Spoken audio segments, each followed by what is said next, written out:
Hi all! Let's relearn Korean from the beginning. Disclaimer, dili ko Korean teacher, dili sad ko anad mag-Korean. Ako lang gi-share ninyo ako mga knowledge sa Korean. If first time pa ninyo nagtuon og Korean, I want you to prepare a notebook. Pagwa mong notebook and ballpen kay para i-take note ninyo para maninuod gyud ta ani nga pagtuon. So let's start. So when studying Korean, ang first jud nato i-learn is ang Korean alphabet. So mag-start ta sa vowels. So there are 21 ka-vowels in total sa Korean alphabet. Naatay 1, 2, 3, 4, 5, 6, 7, 8. 8 ka-vowels atong i-learn for today. Start ta sa first vowel.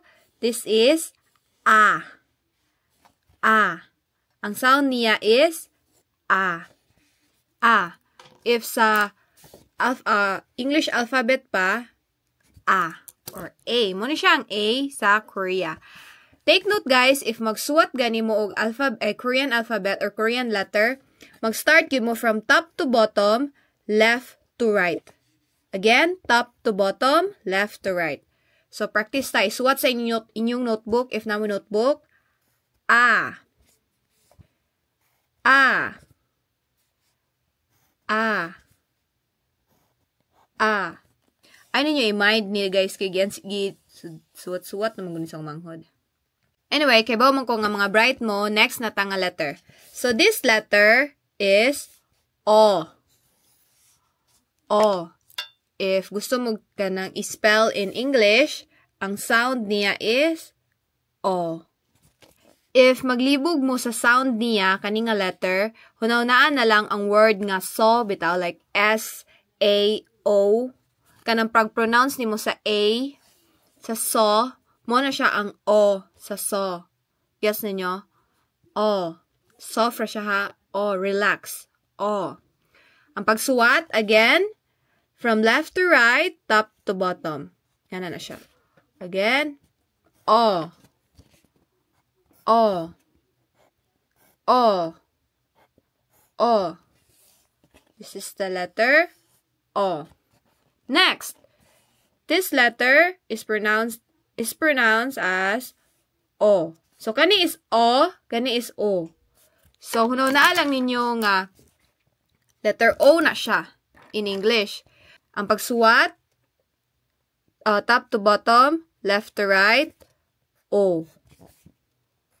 O. O. O. Mani siya ang letter O. Paspaso na to guys, kikaibo ko mga bright mo. Anyway, next. Kani siya nga letter is pronounced as U. So, U. Pero letter U ni siya. Letter U ni siya sa English nga alphabet. Mo na ang pag-pronounce niya is U. U. Murag double O. U. So, if kani is O, U, U. Ang pagsuwat, left to right, top to bottom. U.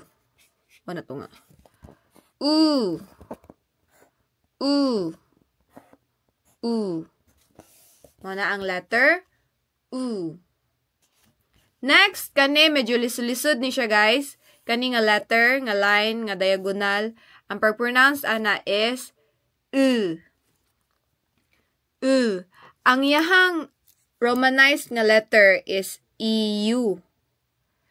EU. U. Left to right. U. U.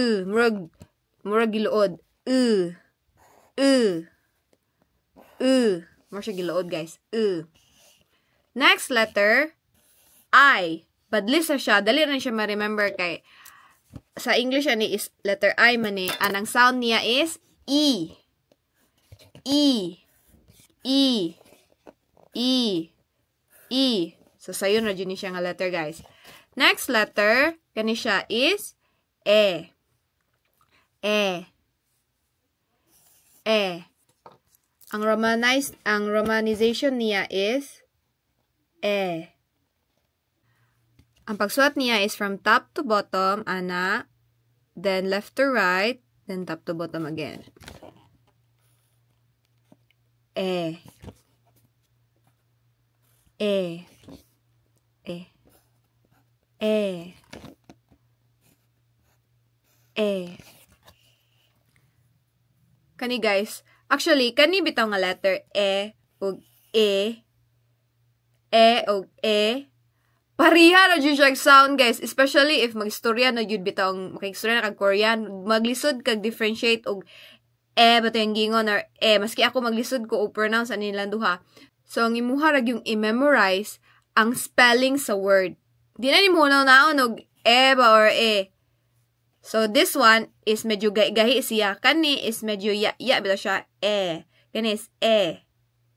E. Nag-guess niyo ang difference? So, kani nga letter is actually letter E.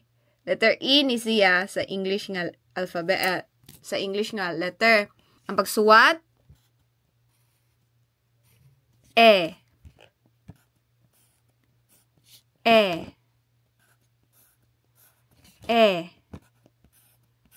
E. Atong i-differentiate guys, ang kani nga letter E ug E sa English nga word. So, if basahon bitaw nimo ang word nga bad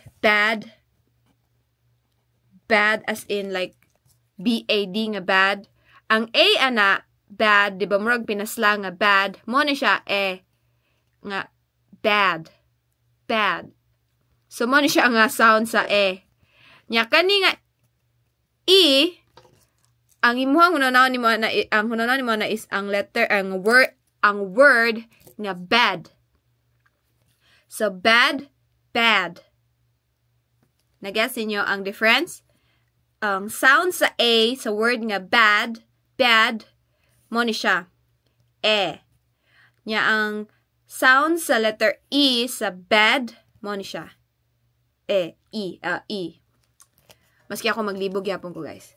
Again, ang sound ani nga letter is A. Repeat after me, guys. A. Next, O. Next, O. Next, U. Next, U. Next, E. Next, E. Next, E. Dili ni mo ma-differentiate ag sound no, lisod siya, maski ako galisod ko. Magsuot gani ka og Korean word, ang di ba kabantay mo nga mura siya og by group bitaw sama ani. So dili siya by spelling ha sa word, it's by syllable. So unsaon nimo siya pag-pronounce niya so isa ka ingani, I don't know if makita man niyo, is isa ka syllable na siya. So next is syllable. So ang rule, if ang first letter sa syllable is vowel, which is isa ni sila sa mga vowels, mag-start siya aning letter nga gitawag og ing. So if magsuot na gani kag word nga nag-start og a, mahimo siyang ingani a. If mag-start og o, i. Anyway guys, if kani nga letter ing is naa siya sa left side or sa ibabaw, silent ni siya. Di sa nato na siya i-discuss further, basta mag-focus sa tani nga vowel. Basta kay if mag-write gani mo og word nga nag-start og vowel, butangan ninyo siya og kaning ing or sa atua pa, 0. So next is e. Next, e. O, U. Guys, maglibog ko ani guys. Please bear with me. Pag-practice magsuat sa inyong notebook, guys. Practice magsuat sa a.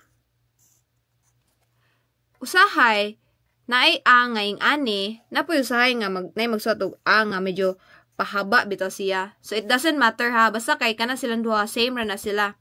Pero ingani siguro ang kanang proper, kanang lingin. So, this is a. Next word, or syllable, mayingon naman ni siya nga word, o. O. Isumpay ninyo siya guys sa kuan. Wala siya space ha. Sa 0. Sa ing. Next. O. O. Ay. Dili o. De o. Next. U. U. Next. U. U. Asin giluod nga u. Next, e. E. Dara galisod tani. Ay galisod ko ako ra day. E. Lisod siya i-pronounce o yung kanira nga word. E. Lisod siya i-pronounce if letter i-pronounce. E. Next. E. Napay E. So, kaya na-memorize naman ninyo ang katong nga mga letters, mag-create na taog word or mag-practice na taog gama sa word. So, basaha daw ninyo ni be, kaning nga word. Ka-remember pa mo, tanaw daw inyong notebook, inyong kudigo. Unsa man pagbasaan ni be. Suot na to ha. Para mas maklaro. Unsa man pagbasaan ni guys. Basaha daw ninyo ni nga word. Ai. Ai, di ba? Ai man na. Ai. So, i-soft ni mo siya. Ai. Ai. Ai. Ai. Ai. Again. Ai. Ai. Ai. Ai. Ai means child. Take note ninyo guys, nga ang ai, it means child. Next, unsa man pagbasa ani nga word, be? Basa daw ninyo ni be? Tanaway ninyong kodigo. Uy. Uy. Uy, marag uy. Uy. Uy. Mas lang naman good siya guys if kung ano na i-pronounce na. So again, uy. Uy. Uy. Uy. Uy means cucumber. Or sa Bisaya pa or Tagalog, pipino. Cucumber. Next, kani, sayon rani, Sharo. Sharo, di mo ka-pronounce ane. Unsa? Sakto. E. E. E. E. E. E. E means two na number or tooth. E, E, E or E. Same na sila og meaning. Next, kani, Sharo. Sharo gyud, tanaway yung kudigo. Unsa man ning word? Pronounce as O. O. O. O. O. And it means 5. Or kaning number 5.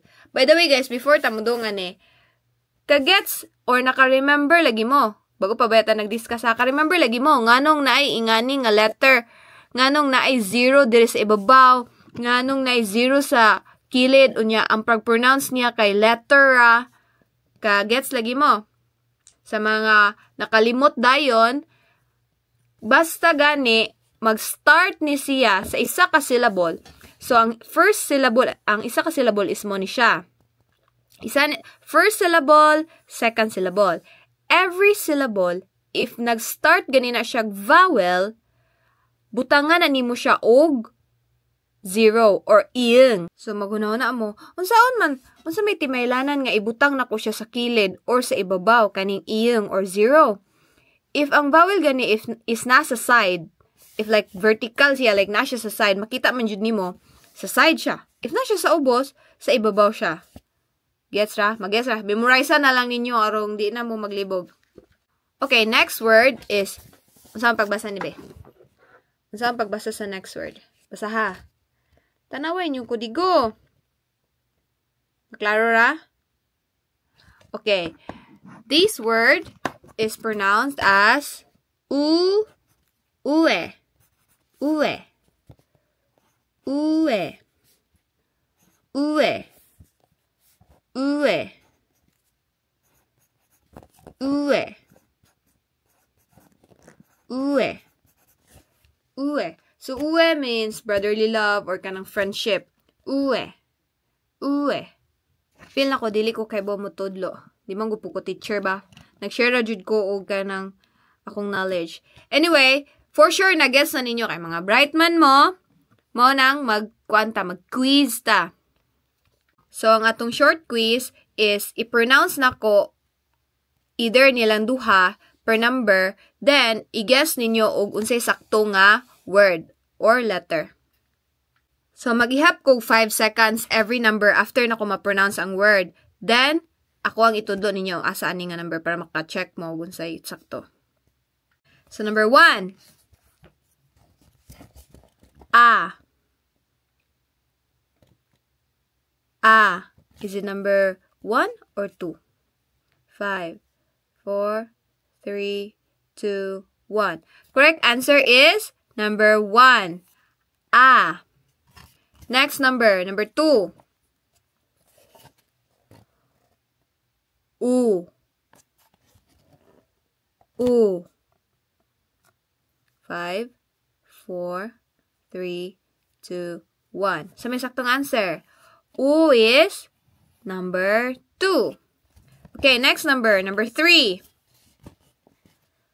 U. U. 5, 4, 3, 2, 1. U. Number 2 ang answer, guys. U. Next number 4. E. E. 5, 4, 3, 2, 1. E. E. Number 5. O. O. 5, 4, 3, 2, 1. O. Soft nga O. Soft nga letter O. O. Number 6. U. U. 5, 4, 3, 2, 1. Dili dyan mo kalimot ani guys. Kay kani nga letter U. Mura bitag giluod. Masyag U. Number 7. E. E. 5, 4, 3, 2, 1. E. E. Number 8. E. E. 5, 4, 3, 2, 1. E. Number 2. E. Number 9. Uy. Uy. 5, 4, 3, 2, 1. Uy. Uy. Number 2 ang answer, guys. Number 10. Au. Au. 5, 4, 3, 2, 1. Au. Au. Number 2, gyapon ang answer, guys. Au. Play score ninyo. Comment down below sa inyong score. Yeah, guys. Musta raman? Okay ra? Practice ta, guys, ha? Tanawa akong lips. Sunda akong lips. Again. A. A. Dara. A. Next. O. O. O. Next. O. O. O. Next. U. U. U. Next. U. U. U. Next, E. E. E. Next, E. E. E. Next, E. E. E. Guys, ang gitudlo sa among Korean teacher sa una, ang difference sa E ug isang ba niya. So, E ug E. Pero nakalimot ko og E ug asag ug to. Pero feel ako mo ni sakto ni. Pero if sayop ko, please comment down below. Enlighten me if sakto ba ko or dili kay na. So first day pa man ni nato and first video. If naamoy comment or suggestion unsaon nako para mas masabtan ninyo, comment down below lang. Ang goal nato is mutan-aw tag K-drama nga walay subtitles. Mara to, bye!